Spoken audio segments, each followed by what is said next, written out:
Salut et bienvenue, c'est Elric Legloire, créateur du podcast The Sales Game et responsable de la prospection chez TalkPush. Merci de nous rejoindre pour ce nouvel épisode. Aujourd'hui, je reçois Othman Elazouzi, Head of Sales Development Representatives chez Textmaster. Donc bienvenue et merci d'être avec nous aujourd'hui. Ça va comment, Othman? Ça va super et toi? Ça va, merci. Donc aujourd'hui justement avec Othman, on va parler de processus de vente en temps de crise. Mais avant ça, est-ce que tu peux te présenter et nous raconter comment t'en es arrivé là? Oui, bien sûr. Donc, comme tu l'as bien dit, je m'appelle Othman, j'ai 24 ans. Euh, Au niveau de mon parcours, j'ai lancé une première boîte à 18 ans, quand je suis sorti de bac. En fait, je suis parti faire mes études à Lyon, ville que je connaissais pas du tout, où je connaissais personne. Et du coup, pour connaître du monde, je me suis dit, bon, pourquoi pas organiser des événements. Donc, en parallèle de mes études, j'ai monté cette boîte-là. C'était super, c'était une belle aventure qui a duré 4 ans, où on a fait des choses intéressantes. On a organisé tout type d'événements culturels, on a organisé des festivals, enfin, on a fait de la direction d'établissements culturels. Donc, j'ai pu inviter tous les artistes qui me faisaient rêver. C'était vraiment chouette de faire ça en parallèle de mes études. Et puis, à la fin de Quel, mes études, je me suis rendu compte quel type que d'artiste? artiste majoritairement house, disco, techno, donc plutôt musique électronique actuelle. Quelques artistes de rap également, c'était assez sympa. Et à la fin de mes études, en fait, je me suis rendu compte que je souhaitais pas forcément évoluer dans ce milieu. Du coup, je me suis tourné vers le marketing, qui était une autre de mes passions. Et puis, de fil en aiguille, j'ai fini dans les startups et dans les boîtes tech. Et je suis rentré chez Pledzi pour faire une alternance en fin d'année parce que je souhaitais réellement voir comment ça se passait une boîte tech de l'intérieur. Et je suis rentré en tant que SDR. Donc le deal un peu que j'avais avec Pledzi, c'était de faire un an d'SDR et de switcher dans l'équipe marketing par la suite. Sauf que je me suis pris au jeu et je suis tombé amoureux de la vente. Et donc suite à mon aventure avec Pledzi, je suis arrivé chez Textmaster il y a maintenant 4 mois. Et c'est une très chouette boîte. Et donc maintenant, t'es responsable justement de l'équipe de prospection, C'est ça. du coup, et 4 mois dans le poste. Et c'est marrant en fait ton parcours. J'ai pas exactement le même parcours, mais c'est un peu similaire. En fait, quand j'étais en train d'étudier, je voulais pareil en fait de me lancer dans le monde soit de la musique, soit de l'événementiel, mais justement sur la musique électronique. Et en parallèle en fait de mes activités que je faisais, j'ai fait des pages Facebook, Instagram, je faisais des playlists sur la musique électronique. Et malheureusement, on va dire le monde de la musique, je pense que c'est bien sur le papier, mais après pour vivre de ça, c'est pas facile, je pense. Mais après, pareil, en fait, je me suis lancé, j'étais dans le marketing et je suis tombé par hasard sur la vente et je suis tombé amoureux de la vente aussi. Et du coup, ça fait maintenant 2 ans et demi, quasiment 3 ans maintenant que je suis dedans et voilà où on en est. C'est vrai que c'est compliqué de tirer bénéfice de ce milieu. Il faut se dire qu'après 4 ans d'expérience, on avait quand même monté des gros projets à 15 000 personnes, donc des festivals à 15 000 personnes sur 2 jours. Et malgré tous ces projets-là, on n'arrivait toujours pas à être rentable. Donc mes associés continuent l'aventure. Moi, je suis passé à autre chose, mais je crois qu'à présent, ils ont atteint la rentabilité. Donc félicitations à eux. Ah, j'avais entendu ça sur les événements, c'est super dur d'arriver à la rentabilité. Quand j'avais fait certains événements justement où on devait faire venir justement des DJ et ils nous disaient que c'était à partir de 80% d'occupation du nombre de personnes de billets. Enfin, si tu as 15 000 billets, il faut en vendre 12 000 pour être rentable. C'est exactement ça. C'est Oh là là. un taux d'occupation de minimum 80% pour espérer de rentable. C'est affolant. Le Et, business model, j'imagine- c'est compliqué. et vous avez commencé à faire des petits événements et après vous avez commencé à faire des plus gros Euh, événements ou vous avez commencé direct sur les gros événements? non, j'ai commencé assez gros. Le premier événement que j'ai organisé, il y avait 1500 personnes. On, on a fait une strate de com qui était assez léchée, qui a attiré du monde. Et après, l'aventure a commencé. On a fait que des gros événements par la suite. Donc, c'était vraiment chouette. Ok, c'est dommage de ne pas avoir connu ça. Du coup. Donc, on revient sur l'interview et justement, donc ma première question aujourd'hui pour toi, ça va être quels sont les challenges que vous avez en ce moment chez Textmaster au niveau de la vente? Alors aujourd'hui, chez Techmaster, d'abord, on est une agence de trad qui est également une entreprise technologique. Donc on vend des services de traduction et de rédaction à des clients en les mettant en relation avec des auteurs ou des rédacteurs spécialisés dans leur industrie, dans les types de documents à traduire. Aujourd'hui, on a deux challenges. D'une part, c'est garder nos clients existants et pouvoir les activer afin de continuer à faire de chiffre d'affaires et accompagner nos clients dans leur développement. Et d'autre part, c'est essayer de trouver les entreprises qui aujourd'hui profitent de cette crise pour qu'on puisse également les accompagner sur leurs enjeux d'internationalisation, notamment au niveau de la traduction. Ok, alors donc le premier, tu as dit que c'était garder les clients actuels que vous avez. Donc qu'est-ce que vous faites aujourd'hui pour justement en fait, continuer à les garder? Je te posais cette question parce que nous, on a fait un switch au niveau de ça. On était, on est passé 100% focus sur l'équipe de vente, sur garder les clients qu'on a actuellement. Et on passe sur beaucoup de création de contenu. Là, on va faire des webinars un toutes les 2 semaines pour les clients qu'on a, pour vraiment améliorer l'utilisation du produit qu'on leur vend. Donc, qu'est-ce que vous faites aujourd'hui pour faire ça? Aujourd'hui, c'est plus l'équipe account executive qui s'occupe de cette partie, Ouais. parce que nous, dans l'équipe SDR, du coup, notre but, c'est de ramener les clients. Et puis, l'équipe d'account executive se charge de gérer les projets avec les clients et puis continuer à les accompagner dans leur développement. Et du coup, ce que fait l'équipe très basiquement, c'est passer des coups de fil, envoyer des mails, voir où ça en est, si leur entreprise n'est pas trop affectée par la conjoncture actuelle et dans quelle mesure on peut les accompagner tout simplement. Mais aujourd'hui, je pense que ce qui est bien chez Textmaster, c'est également qu'on n'est pas un service par abonnement. C'est réellement lorsqu'on a des besoins, on utilise notre solution et notre plateforme. Donc, on ne va pas avoir une perte réelle de clients, mais plus une perte de chiffre d'affaires avéré. Ok. Et ok. Ouais, je pense que c'est différent parce que nous, on est sur un modèle différent, on est sur un modèle SaaS, donc c'est vraiment un système d'abonnement. Pour le deuxième point que tu avais mentionné tout à l'heure, donc le deuxième challenge, c'est trouver des entreprises qui profitent de cette crise. Donc, qu'est-ce que tu fais aujourd'hui concrètement pour les trouver? On fait beaucoup de veille dans l'équipe. On a une collègue qui s'appelle Margot, qui chaque semaine se charge de faire une newsletter interne où elle regroupe des dizaines d'articles pour pouvoir nous faire un reporting très complet avec des datas précises sur les évolutions du marché semaine après semaine, sur chaque type de secteur d'activité et chaque sous-secteur d'activité pour qu'on puisse trouver les entreprises qui profitent de cette crise et qu'on peut contacter pour pouvoir proposer nos services.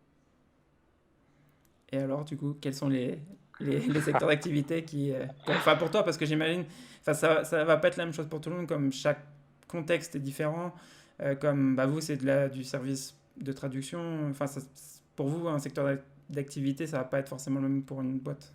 C'est vrai. Aujourd'hui, une de nos industries cœur, c'est l'e-commerce. Donc, tous les sites e-commerce, il y a énormément de sites e-commerce qui profitent de cette crise. Euh, les sites de tout ce qui est lingerie. Alors ça, c'est énorme. Le fait que les couples se retrouvent et passent beaucoup de temps entre eux, ça réveille de l'affection, si je puis dire. Du coup, il y a une hausse sur ce type d'achat. Il y a également tout ce qui va être sport d'intérieur, fitness ou sport d'extérieur également. Et bizarrement, également des tondeuses à gazon. Donc je pense que les gens se découvrent une passion pour tondre leur pelouse. Plein de trucs comme ça assez sympas qu'on a pu remarquer, qui nous ont fait sourire en interne chez Textmaster. Ouais, c'est logique au final, en fait. Concrètement, c'est ce que Ça font reste les assez gens. logique, mine Ouais, de rien. ouais. Mais ouais, mais il faut faire de la veille justement pour voir, comme tu disais, pour les trouver. Et Exact, justement pour s'adapter à la situation. exact. Après, ce qu'on essaie de faire également, c'est les prospects qu'on avait déjà chassés, avec lesquels on avait plus ou moins des retours, ou c'est pas forcément le moment ou autre, on essaie de les recontacter en indiquant qu'on on comprend que la situation est compliquée, mais que c'est peut-être le bon moment pour se pencher sur un sujet de fond, comme la traduction pour préparer l'avenir chez eux. Et du coup, on essaie comme ça de faire des échanges. D'ailleurs, étant donné que l'activité est moins chargée en règle générale pour les entreprises, elles sont d'autant plus enclins à vouloir échanger avec nous si on a la bonne approche. Et tu sens justement que cette approche-là, ça fonctionne avec ton équipe? En effet, Ok. Et vous avez commencé des bonnes conversations, j'imagine, du coup, grâce à ça. c'est ça. Voilà. Et après, j'avais une question, c'était plus bah, sur l'organisation. Je sais pas, chez vous, chez Textmaster, il y avait déjà une politique de télétravail. Vous pouvez faire du télétravail avant de Oui, la quarantaine? il y avait déjà une politique de télétravail, on était assez light sur le sujet. Ça veut dire qu'il n'y avait pas de règles prédéfinies. Si quelqu'un veut un télétravail, on lui accorde. Du coup, on n'a pas eu réellement de difficulté à se mettre à ce mode de travail, étant donné que c'était déjà quelque chose qui était au sein de notre culture. Ok. Donc ça n'a pas été trop dur la transition entre justement, enfin, quand il n'y avait pas la quarantaine à la quarantaine. Non, on avait juste à récupérer nos Ok. ordinateurs portables, nos Ok. chargeurs et nos casques, et c'est parti. C'est vrai. Ah, je pose cette question parce que je sais qu'il y a des boîtes où justement il y a pas de politique au niveau du télétravail. Donc pour vous, ça n'a pas trop été un gros changement. Mais en fait, la question, ça va être plus sur comment tu t'organises en fait dans une journée bah, chez toi. Parce que c'est pas la même chose qu'une journée au bureau. Donc qu'est-ce que tu fais concrètement tous les jours pour C'est vrai. t'organiser? Euh, Ce que je fais pour m'organiser, en règle générale, ça reste à peu près similaire à ce que je fais d'habitude. Donc, je prépare ma liste de tâches la veille pour l'effectuer le lendemain. Par contre, ce qui est très intéressant, c'est la motivation de chaque SDR. Et ce qu'on fait, du coup, c'est on a un point quotidien avec les accounts exécutifs et les SDR, où on se partage un peu nos résultats de la veille, qu'est-ce qu'on a chacun fait, qu'est-ce qu'on a accompli. Et on fait ça de visio de préférence pour pouvoir garder du lien, avoir quelques fous rires et puis pouvoir démarrer notre journée sur un bon pied.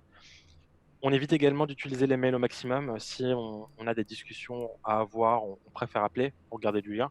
C'est vrai que c'est pas forcément évident d'être constamment motivé lorsqu'on n'est pas dans un environnement stimulant. Et du coup, le but, Ouais. c'est de réussir à trouver de la stimulation via des outils digitaux. Mais on est dans une très bonne période aujourd'hui. Tout existe pour qu'on puisse travailler efficacement. Et du coup, tu dis, du coup, pas de mail, vous vous appelez, c'est quoi? C'est le appel téléphonique ou vous faites de la visio aussi? Ça dépend des personnes, Ok. ça dépend des moments. On fait un peu des deux. Et les mails, c'est réellement lorsqu'on travaille à un sujet de fond et qu'il doit y avoir une trace écrite pour qu'on ne perde pas la trace dessus.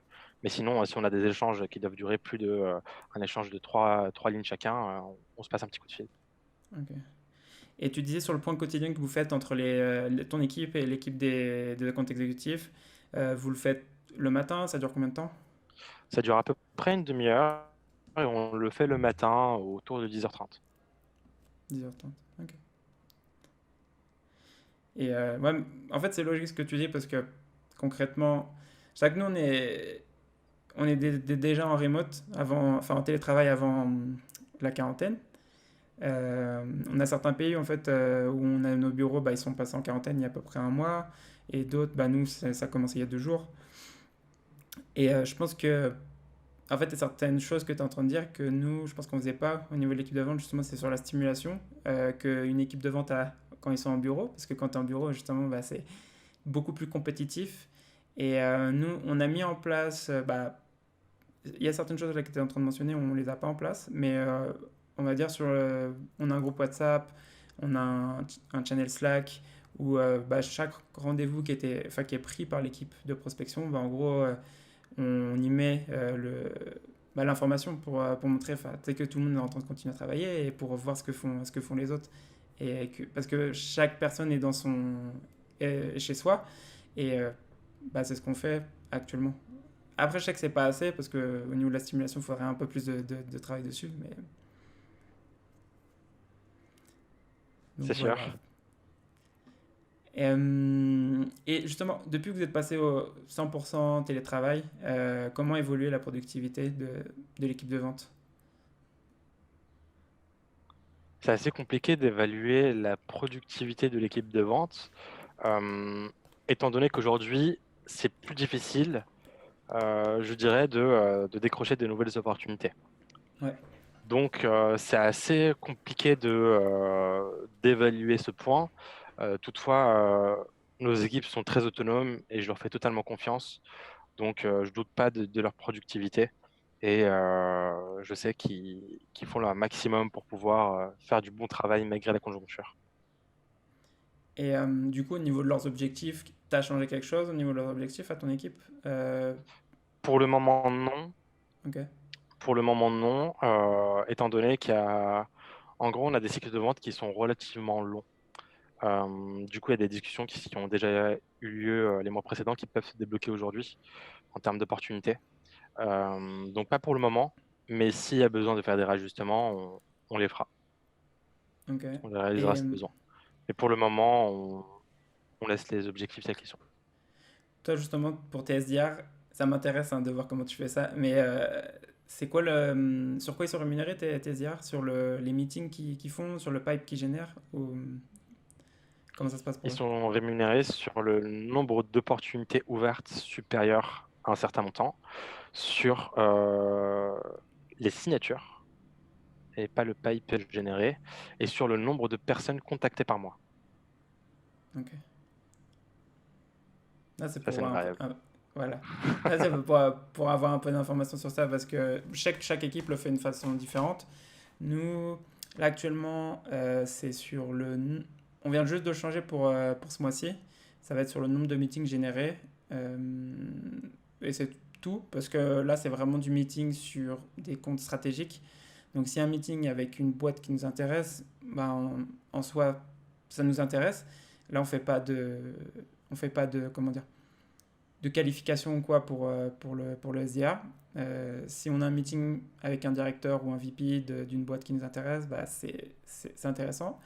Je précise ça parce que les mois derniers, depuis janvier, on a échangé le système. C'était sur le nombre de meetings qualifiés par l'équipe de vendeurs. Pourquoi? Parce que les SDR, ils pouvaient prospecter bah, n'importe quelle boîte. Et du coup, en fait, l'idée, c'était bah, via la qualification du vendeur, en fait, tu t'assurais bah, qu'il prospectait des bons comptes. Parce qu'il y a des personnes qui disent, ah, bah, cette industrie, ça peut être, ce secteur, ça peut être intéressant comme, bah, pour leur vendre. Et la boîte, elle a une stratégie sur certains secteurs et pas sur tous les secteurs. Et du coup, on avait fait sur ça. Donc, on est passé de leur objectif, c'était de générer des meetings qualifiés pour l'équipe de vente à des meetings, juste des meetings. Parce que c'est vraiment, maintenant, c'est que des meetings sur bah, des comptes qui ont plus de 10 000 employés jusqu'à 500 000 employés, plus ou moins. C'est vrai que quand on est sur un business de logiciel avec abonnement, c'est beaucoup plus facile de pouvoir prédire les primes de cette manière.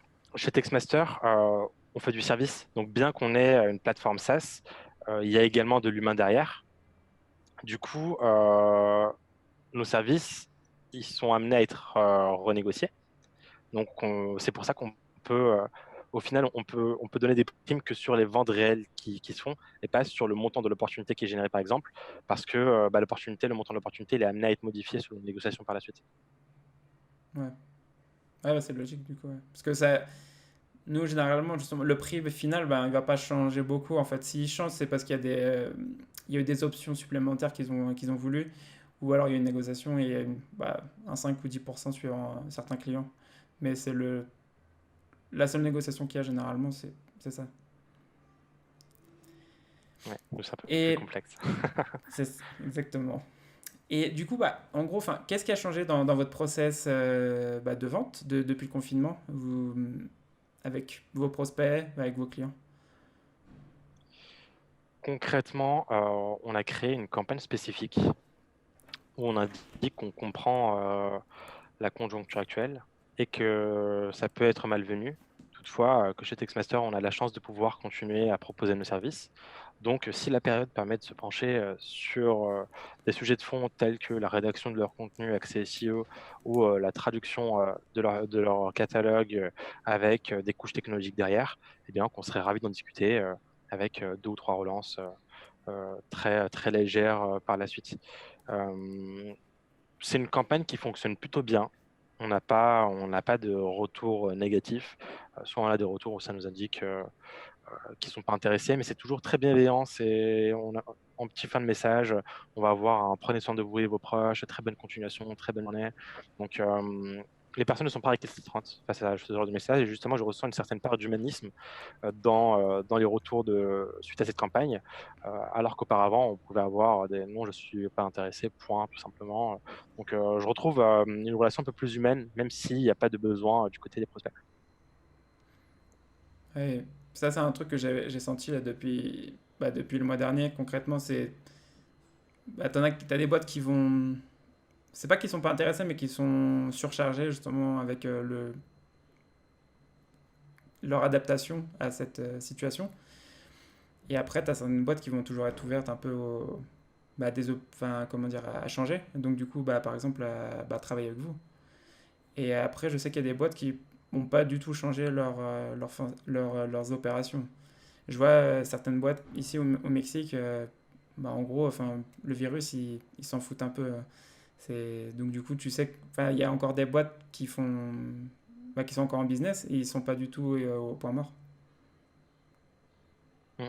Mais, on était un peu comme ça en France également, on n'y croyait pas réellement à cette crise de coronavirus au départ, on s'imaginait pas l'impact que ça allait avoir. Enfin moi, c'est vraiment quelque chose que j'ai pas vu venir. Au départ, je pensais que c'était, encore, du média bullshit où on essaie de mettre la pression, de faire peur et cetera. Donc j'y faisais pas réellement attention et j'ai réellement pas vu, l'énorme crise qui était en train d'arriver, quoi.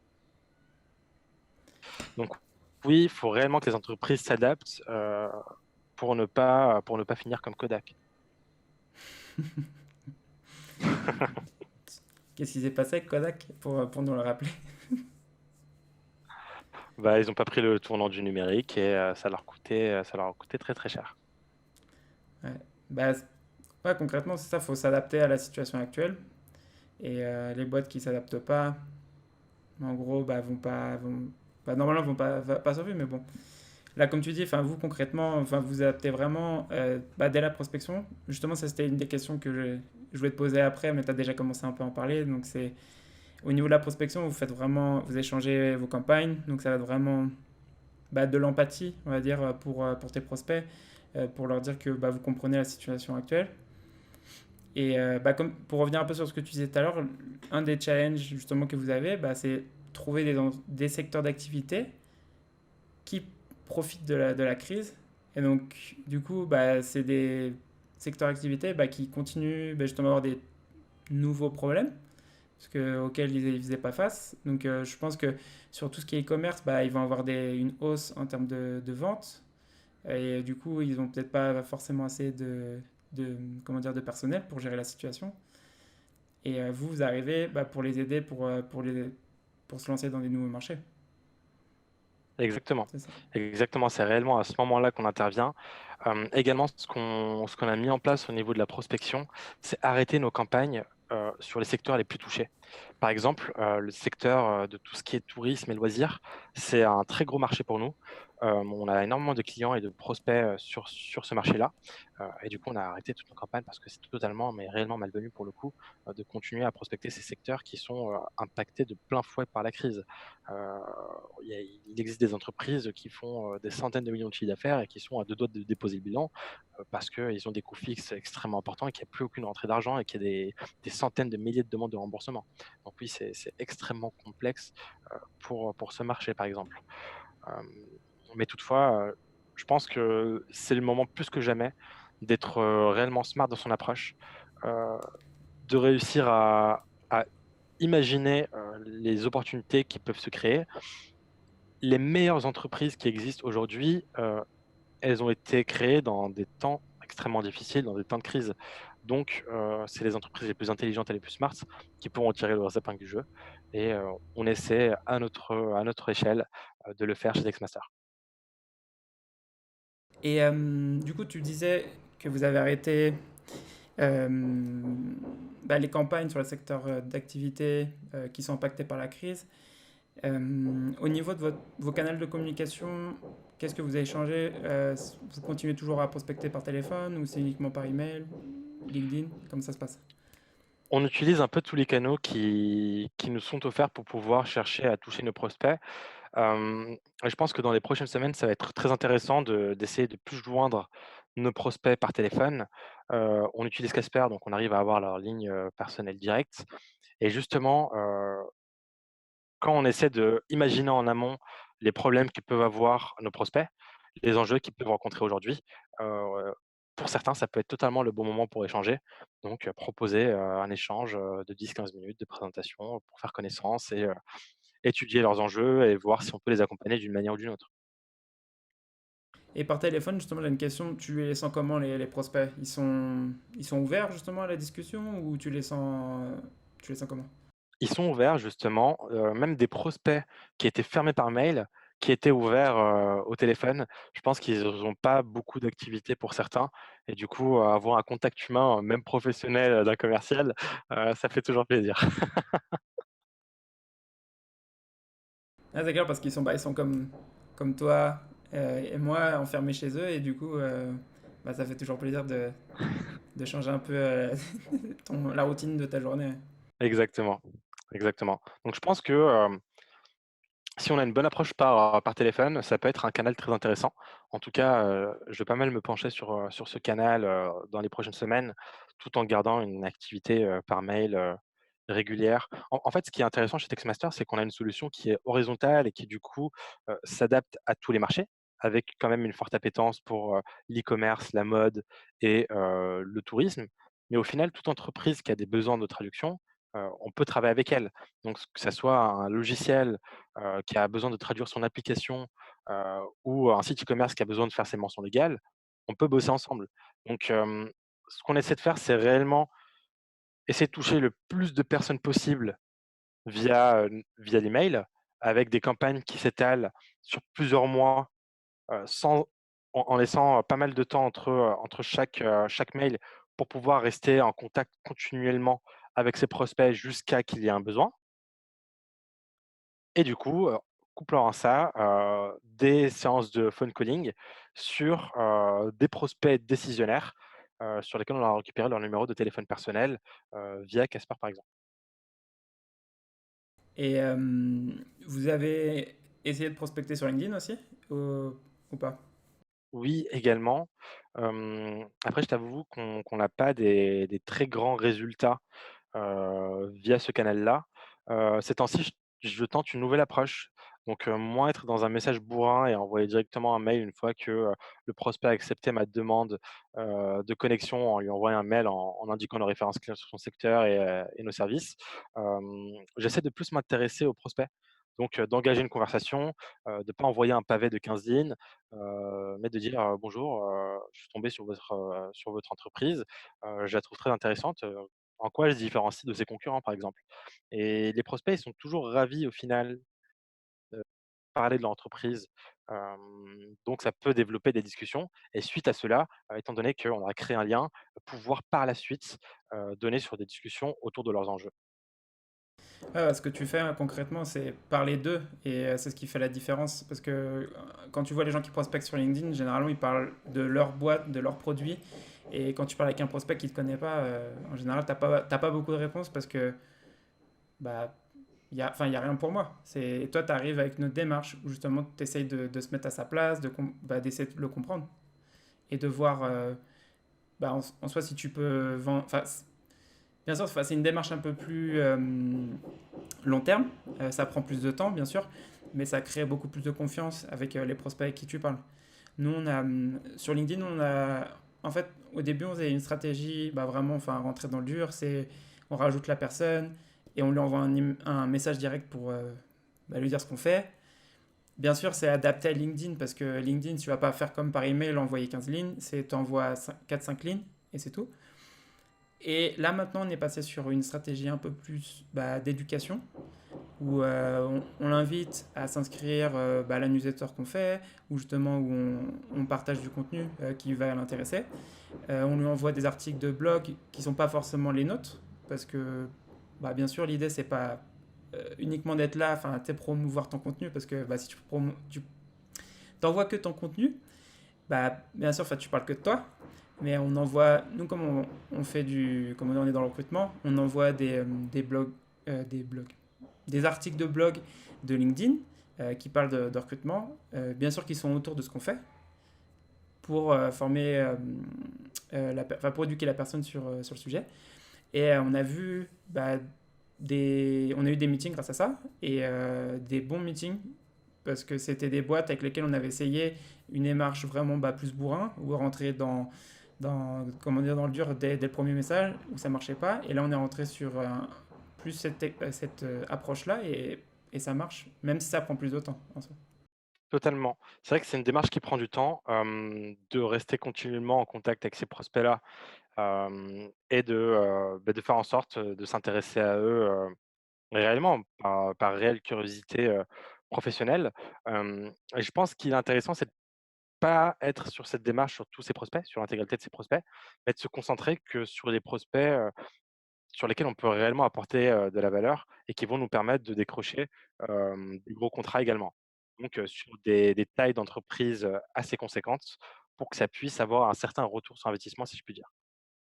Ah oui, c'est exactement ça. Bien sûr, on ne fait pas sur tous les comptes. C'est vraiment sur les comptes stratégiques. Comme je disais tout à l'heure, nous, c'est les comptes qui ont plus de 10 000 employés et qui sont dans au moins 6-7 pays.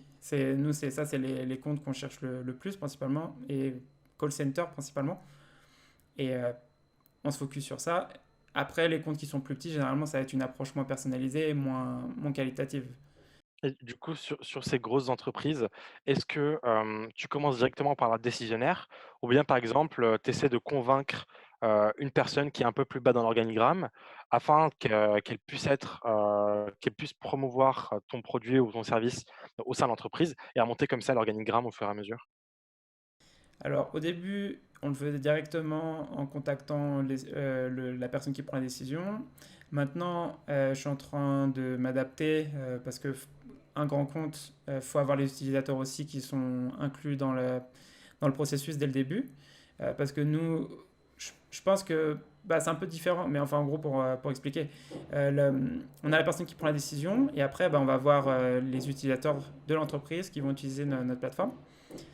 Donc, du coup, aujourd'hui, ce qu'on fait, c'est bien sûr on essaie d'arriver avec les VP, enfin les vice-présidents, euh, pardon, C-level en français, bon, en gros les directeurs, enfin les personnes les plus hautes de la boîte, qui sont soit en ressources humaines, soit dans l'équipe d'opération ou dans l'équipe finance, parce que c'est deux équipes qui travaillent avec l'équipe RH pour les secteurs d'activité sur lesquels on travaille, pour commencer en fait justement essayer de comprendre qui est la personne qui prend la décision.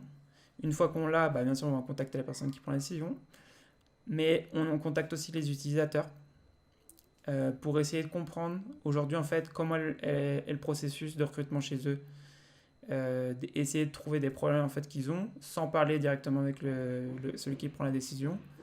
Parce que comme ça, nous, l'information en fait, qu'on récupère des utilisateurs, c'est des informations qu'on peut utiliser en fait, pendant les réunions avec celui qui prend la décision et lui dire, bien sûr, qu'on a fait notre taf de recherche, pas uniquement en regardant son site internet, pas en regardant uniquement ses réseaux sociaux, mais vraiment en parlant avec des utilisateurs dans la boîte, enfin des utilisateurs, des recruteurs dans la boîte qui font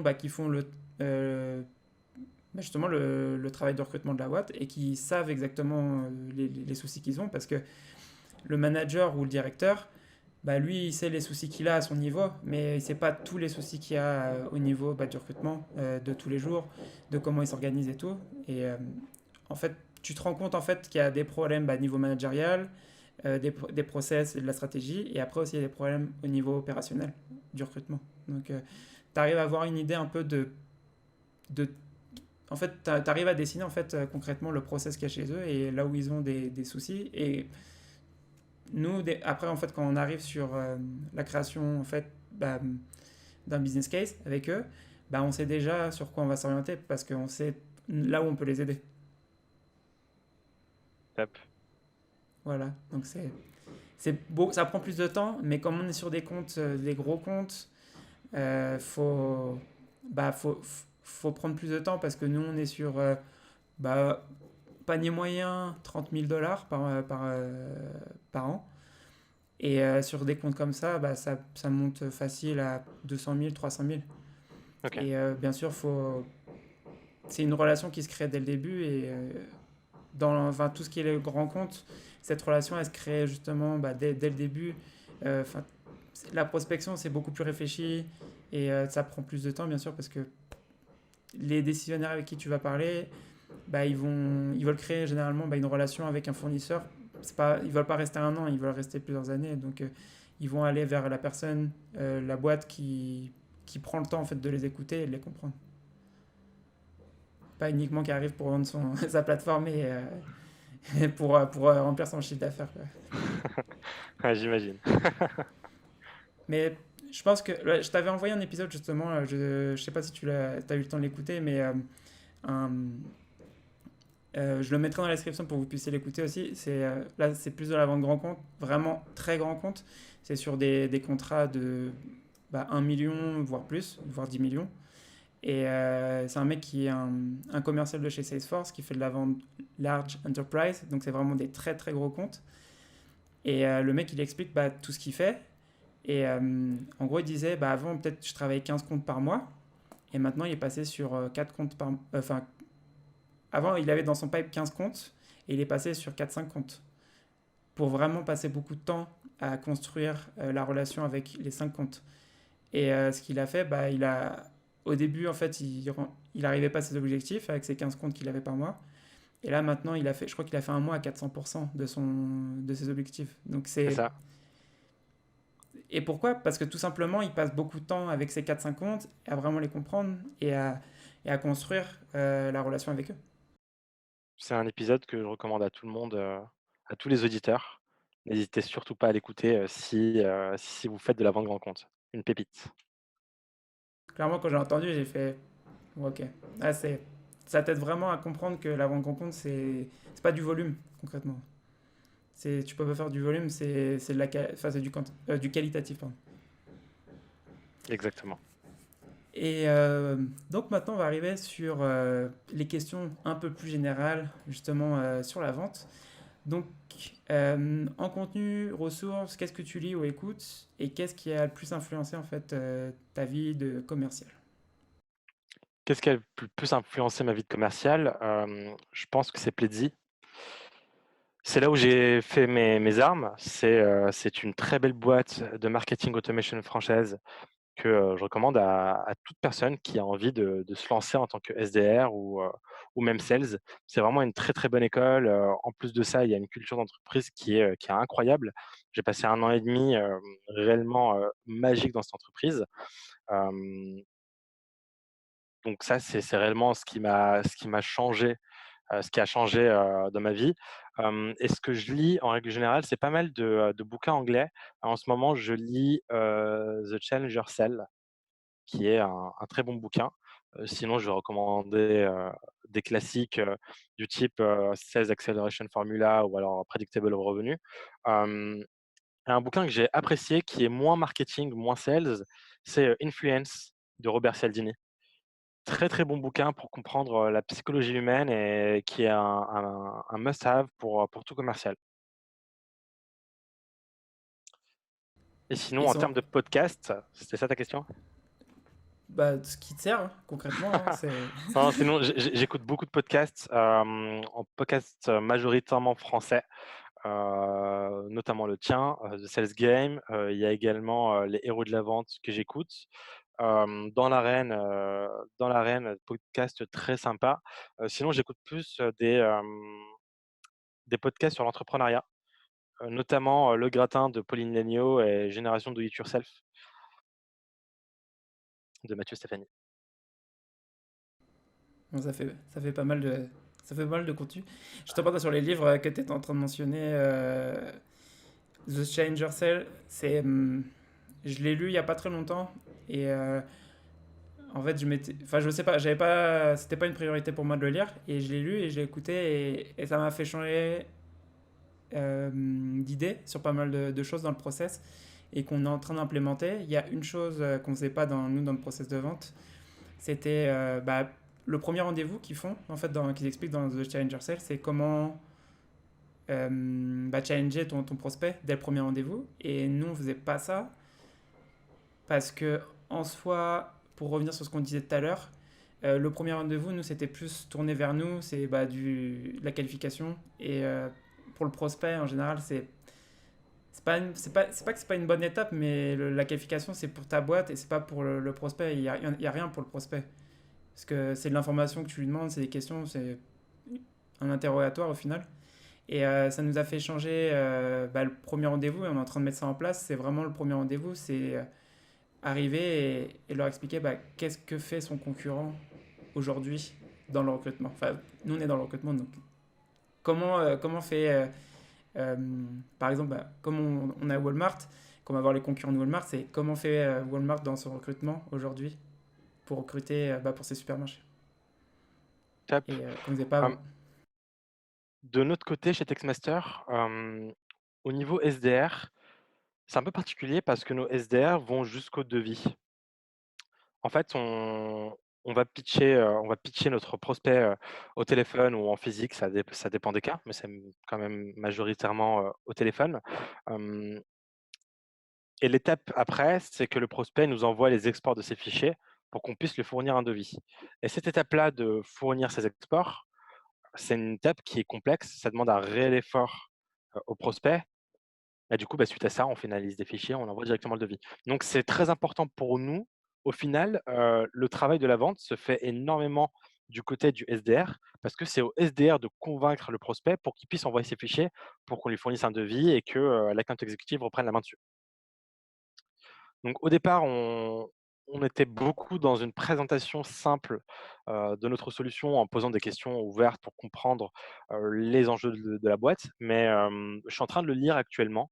Moi aussi, ça me fait rendre je me rends compte de pas mal de choses, qu'on pourrait améliorer chez Textmaster, notamment, être moins dans le consensus avec les clients, mais réellement, confronter le prospect, à ses problématiques, heu, pour lui montrer, qu'il passe sûrement à côté de plein de choses en n'utilisant pas une solution telle que la nôtre, notamment en termes d'efficacité, de coût, de délai, de deadline, de qualité, enfin sur toute la valeur qu'on peut apporter grâce à notre solution. Donc je suis en train de travailler là-dessus d'ailleurs, c'est un de mes sujets de fond, de réfléchir à comment on peut transformer notre pitch pour qu'il soit un peu plus incisif, sans être, pushy, et qu'on puisse voir si ça nous aide justement à décrocher davantage de ventes. Je pense que quand tu commences à faire ce switch, enfin je pense, parce que pour revenir sur ce que je disais tout à l'heure sur la stratégie qu'on avait sur LinkedIn, où on commençait vraiment à plus tourner, éduquer le prospect, vraiment, on a vu une différence au niveau du résultat et les prospects, ils sont plus enclins à répondre que quand tu es vraiment là dans le dur. Et c'est pour ça, de toute façon, enfin, qu'en lisant justement ou en écoutant des podcasts, tu peux avoir des idées pour comment changer ça et comment améliorer ton process. Et là, on passe vraiment, nous, sur un process où on met le prospect, enfin, le client potentiel au centre du process et pas nous au centre du process. Totalement. Et tu as un bouquin, je pense que je recommande aussi, qui est la suite de The Challenger Sale. Customer C'est Sell, Exactement. Et je sais pas si yes. tu l'as sur ta liste. Je l'ai sur ma liste et on m'a dit qu'il est encore mieux que The Challenger Sell, donc Ouais. j'attends de voir ça. Et là, pour donner un peu le contexte, je l'ai lu avant justement The Challenger Sale. Et c'est deux bouquins qui sont vraiment très bons ils se complémentent. Et le livre, il est centré sur les prospects, comment le processus de décision est fait. Et toi, en tant que vendeur, qu'est-ce que tu peux faire en fait pour les aider à arriver à prendre une décision? Parce que quand tu vends une entreprise, il n'y a pas une personne qui prend une décision. Donc c'est comment arriver que 6 ou 7 personnes, quand elles se rassemblent, en fait justement, comment elles font pour prendre une décision positive pour ta solution. Ça, c'est Concrètement, ce que tu c'est... apprends dans The Customer Sell? Ouais. OK, top. Et le contenu que tu dois créer aussi pour les aider à arriver vers cette décision d'achat. Donc c'est... Je pense que ça va pas mal t'aider aussi sur ça, sur ce que tu étais en train de dire. C'est vraiment comment changer cette approche. Totalement, totalement. Et puis je pense surtout que, une fois qu'on gagne un client, le but c'est, de le rendre le plus heureux possible. Il y a un excellent livre à ce sujet, je me rappelle plus du titre exactement, mais il a été, écrit par, le fondateur de Zappos. qui est un e-commerçant de chaussures en ligne de base, qui a été revendu à Amazon pour 1 milliard. Et c'est un livre complètement incroyable sur comment rendre heureux ses clients. Donc je le conseille à toute personne qui cherche à avoir des clients plus heureux. Et le nom du livre, c'est...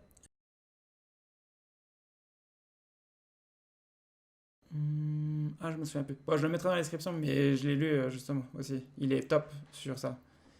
C'est c'est vraiment, comme tu dis, c'est vraiment mettre le client au centre de ta boîte.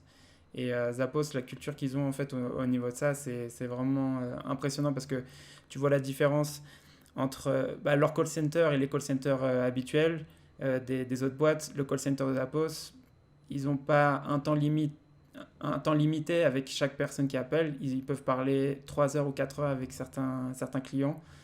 Et ça qui fait la différence. Alors que c'est un site qui vend des chaussures et des sites qui vendent des chaussures, il y en a plein. Quoi.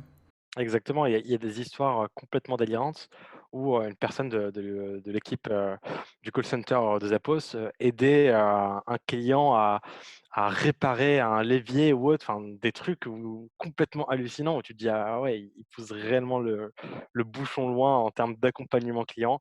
Et moi ça me fait rêver. D'ailleurs, Pledzi, la culture de Pledzi est beaucoup centrée autour de ce bouquin. On me l'a recommandé dès que je suis arrivé, chez Pledzi. Et ça se ressent beaucoup chez Pledzi. Il y a réellement une culture du client, de le satisfaire au maximum. Et hem et c'était top. C'était top.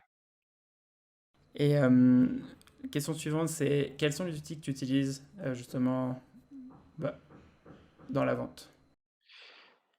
On est pas mal outillés chez Textmaster. On va avoir Casper dont j'ai parlé tout à l'heure pour pouvoir récupérer les numéros personnels, de nos prospects. On va avoir eQuire, qui est un outil qui nous permet, d'ajouter des prospects directement dans notre CRM à notre nom en quelques clics, en rajoutant les champs qui nous tiennent à cœur. Nous, par exemple, on a plusieurs champs, qui comptent pour nous. On va avoir le champ de la société, compagnie. On va avoir également le brand name qui est différent de champ compagnie parce qu'imaginons que je prospecte L'Oréal. L'Oréal, c'est 10 000 employés, donc je vais peut-être mettre, L'Oréal e-commerce, EMA, par exemple, pour avoir une approche plus personnalisée. Parce que le brand name, c'est ce qu'on va utiliser à la place du company name dans nos mails, par exemple. On va avoir également local qui va correspondre à la langue dans laquelle le mail va partir. On va avoir le profil LinkedIn qui va s'intégrer automatiquement dans un champ. Enfin voilà, il y a plein de champs qu'on peut avoir en quelques clics grâce à cet outil. On gagne beaucoup en productivité. Ensuite, on va avoir un outil qui s'appelle SimilarWeb. C'est une énorme révélation pour moi, cet outil-là. J'ai découvert en arrivant chez Textmaster et c'est tout ce que je cherchais, dans ma présente expérience chez Pledzi. Cet outil-là, il a une fonctionnalité qui s'appelle Competitive Landscape.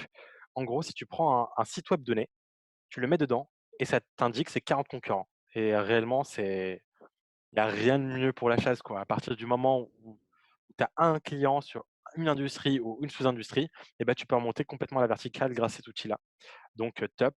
En termes de CRM, on a Salesforce, un Salesforce qu'on a pas mal personnalisé, parce qu'aujourd'hui, le cycle de vente, il va être entre 3 et 6 mois en moyenne, chez Textmaster.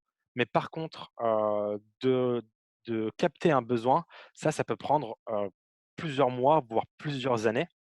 Donc le but, c'est réellement de rester en contact continuellement avec le prospect.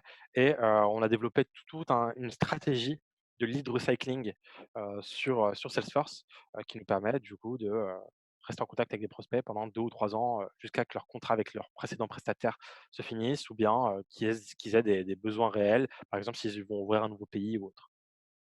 Donc ça, c'est Salesforce. En mail automation, aujourd'hui, bah, on a la partie personnalisation de Salesforce qu'on a, qui nous permet d'envoyer, des centaines de mails, en un seul clic, de manière totalement automatisée. En fait, on va avoir nos templates de mails qui vont être, préenregistrés dans, dans Salesforce.